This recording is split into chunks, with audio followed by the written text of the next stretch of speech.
তো hey guys, welcome back to my channel. আমি স্বস্তিক আর তোমরা দেখছো স্বস্তিক ব্লগ। এখন ঘড়িতে 6:30 বাজে। তো আমরা বেরিয়ে পড়েছি ব্রিগেড ময়দানের উদ্দেশ্যে। প্রথমে বড় সাইকেল রাখবো, তারপর ট্রেন ধরে তারপরে যাব শিয়ালদাতে।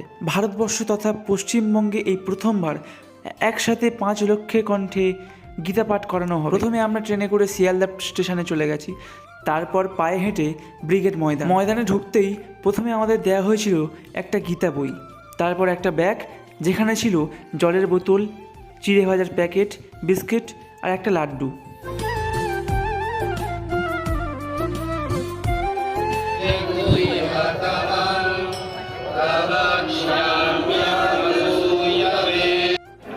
গীতা পাঠ এখানেই শেষ হলো। তো আমাদের 3টে অধ্যায়ের পর গীতা পাঠ এখানেই শেষ হলো। প্রথম অধ্যায়, নবম অধ্যায় আর অষ্টাদশ অধ্যায়। কৃষ্ণ কৃষ্ণ হরে হরে গীতা পাঠ ঘরে ঘরে। সব একবার বলে। এখন যিনি স্টেজে বক্তৃতা দিচ্ছেন ওনাকে চিনলে প্লিজ কমেন্ট করো। এখন সোশ্যাল মিডিয়ার যুগ, আমরা কম বেশি তাকে অনেকেই চিনে থাকি। भगवान श्री कृष्ण के बांग में भगवान श्री कृष्ण का ही बांग में स्वरूप गीता जी है, जिस गीता के ज्ञान से এই 5 লক্ষ কণ্ঠের মধ্যে আমার কণ্ঠ যুক্ত হতে পেরেছে, তাতে আমি গর্বিত। ভিডিওটা এটুকুই।